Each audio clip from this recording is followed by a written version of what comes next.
Okay, I apologize to Webster Tarpley getting him on 15 minutes late. Always appreciate him coming on the show every few weeks to break down the latest Obama activities. You know, a year ago plus, when Tarpley, who I really respect as a historian and researcher, pioneering researcher, said Obama is going to totally roll out with national drafts and youth squads and a private army immediately, I was like, yeah, I know they want to do that, but it's going to be hard. And when he talked about how they were going to hype things up, with Russia and move troops in, I was like, oh, come on, and it happened. He said months before 888, he said, Brzezinski and the Obama people are already in control of the Bush administration. They're going to attack Russia, and it happened. All of this, and now they've passed in the House and Senate. They've got to bring it into conference now and complete it, but it's been passing by two-thirds majorities, 300 plus to 100, 75 to 14 or 74 to 14 in the Senate. And it says compulsory service. I mean, and then when it's in the New York Times, they just say, oh, expanding AmeriCorps, like it's no big deal. You've got to go read the bill to find this out.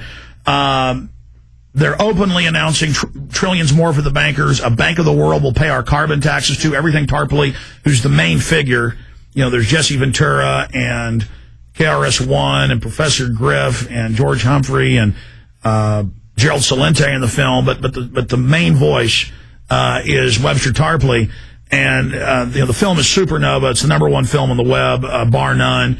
There's a few clips of bikini girls that are getting overall more visits, 5-minute things, but for films, it's #1 out there. And we've done reports on that and the Obama deception. So I want to get him on now that he's seen it to give you his review of the Obama deception, but also talk about all the issues I just covered. So first, Webster, you were right. You were 100% right. In fact, it's worse than what you said, which is hard to believe.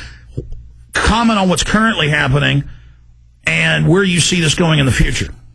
Well, let me say, first of all, I have to congratulate you for the Obama deception. You and your team have put together what is nothing short of a masterpiece. It's the best political documentary to come out of the United States in many years, maybe many decades. And I say that having seen quite a few of them.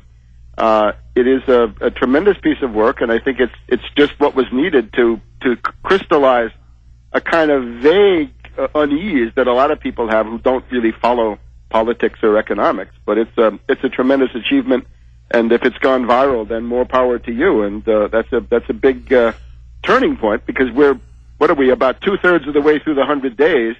I think the key thing with Obama is to checkmate him. It's to stop him, right? To bog him down. Don't let him get this cap and trade, a tax of $700 billion on production, because that's what this comes down to. Cap and trade means we're going to let the financiers run wild, but we're going to impose this extra burden on any kind of production, any farmer who runs a tractor, anybody who commutes to work, the whole realm of physical economy, as distinct from the crazy paper world. This is the paper casino economy waging war on what's left of the real economy. Right. It's Count Dracula draining your blood so that the derivatives can live and any kind of production, and therefore human life, can die. So we've got that entire thing, and then of course we've got this sort of fascistoid or neo-fascist compulsory labor corps and national service, as they call it, national service for the sake of Wall Street, because that's who you're going to be. Stay there, and we pay our carbon taxes, now admitted in hundreds of papers, to the bankers who engineered all this. Webster Tarpley, stay there. Obama's starting to bog down.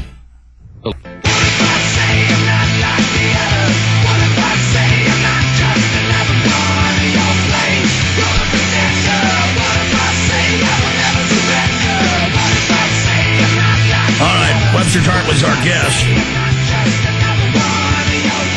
When you get the Obama Deception, Infowars.com, we've got both his books on Obama for sale with it, discounted at Infowars.com. When you call the toll-free number, be sure and ask about those discounts. You can get those there as well in the combo.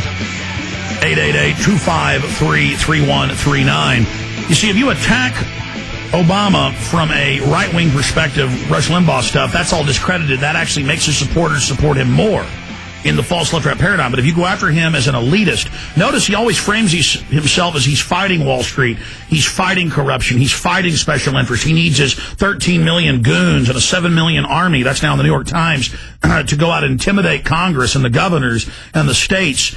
And we see, depending on the poll, 15 to 22-point drops now in the first 2 months or less of his administration. Exactly what Webster said was key to stopping. But then we know and I can see this on all the cards, to get things going again, a new war or a staged terror attack, so you can grandstand. And I know and Tarpley, you said this a year ago, we hear about austerity and how great it was, and how we've got to sacrifice. It went from hope and change to, I'm going to take it out of your hide for the bankers. So please speak to those points.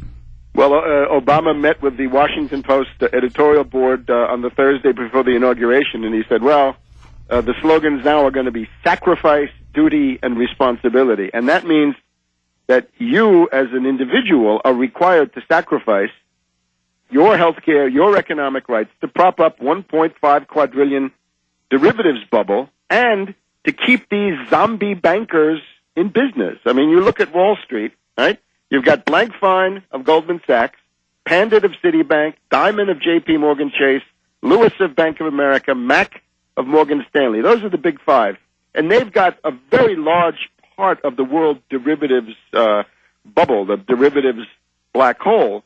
And if you're going to slap a $660 billion tax on production, because that's what it means, or even just a lawnmower, a car, anything that you're going to drive, your commute, that's going to go directly to these leeches and lampreys in Wall Street. Those are, by the way, the same people who bid up the price of gas last summer. When gas was at $4.50 to $5, you were paying $1 to Blankfein of Goldman Sachs and Mack of Morgan Stanley. Just the two of them were getting $1 for every gallon that you were buying. So now we've got cap and trade. Now, a lot of people have noted this has been one of the most severe winters in the Northern Hemisphere in a long time, but these fanatics are undeterred.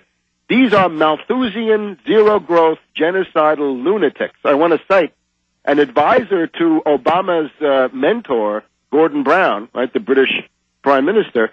There's an advisor to the British government who says 60 billion people in the British Isles is too much.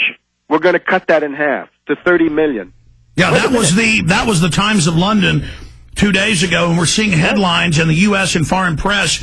Babies are carbon monsters, and there needs to be a tax on having children. That's what the UN and others and the Malthusian eugenicists funded China to do in 1975, first a tax. Then in 1981, it became law. They are now pushing, as we cover in Endgame, the one-child policy. And on top of that, White House to hunt for new tax revenues, Wall Street Journal, and they admit they're going to get rid of, for even low income, not $250,000 with two people in the house, $125,000 and up, but everybody, they're going to take away basically all or reduce all of the tax write-offs. So, I mean, he promised no new taxes. Boy, is he a liar. Yeah, the carbon cap and trade carbon tax, it's the same thing, is essentially, he says it's going to be 2/3 of $1 trillion, probably going to be more like $1 trillion when you get done with it. A tax on production. So we have this situation where $10 trillion, supported by Obama, supported by Geithner, Bernanke, and Geithner is the key link between the Bush regime and Paulson and the current one. So $8 to $9 trillion from the Fed, $1 to $2 trillion and counting from the Treasury. So $10 trillion as a subsidy for the derivatives bubble and the zombie bankers. And by my count, the actual useful spending, which is mostly in the emergency relief area, there's some infrastructure, but not very much. It's about $300 billion. So it's about 30 to 1. $30 for the bankers for every $1 of crumbs that falls to us here below the table. And I want to congratulate you on what you said about the Limbaugh critique. Obama loves the Limbaugh critique. He can't get enough of it. He wants more. He wants Limbaugh to attack him more. Limbaugh this afternoon had a woman on his show. She said, I can't live on less than $750,000 here in New York because I got 4 kids in private school, and how dare you take away my money from the derivatives merchants, right? So this Obama loves, because the poor person who's living on 20 or 30,000 minimum wage jobs, 2 incomes. Here's that, and it creates class in between the middle class and the working class, never realizing the elite. And Obama memos have come out that they are running against Rush Limbaugh. Long segment coming up. Stay there, Webster. Let's talk about how we further derail and shoot down this Malthusian agenda.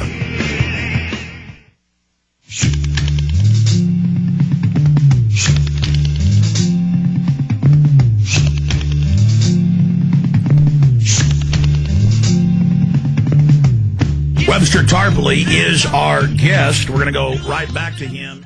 All right, going back to Webster Tarpley. Webster, earlier I made the point, when I was able to make the call on 9/11, you've made a lot of other calls, just integrating the propaganda, the balance of power, how their agenda is working. He tried to get 13 million people out on the streets. He only got about 4 million. That was called a failure. That's still very dangerous because they're trying to double that number. Now they're moving, as you know, they just passed. It's going into conference now, but the House and Senate have both passed it. Total draft of everybody, basically. Military for 18 to 25. Unspeakable level. The liberal press, New York Times, no one's reporting it. They just say, oh, a new volunteer thing. Isn't it great? But it says mandatory. That's happening. So he is slowing. The juggernaut is slowing. The diversion of $165 million to AIG is a diversion, but it still showed that he'd written the executive order for the loopholes for all the companies, tens of billions in bonuses.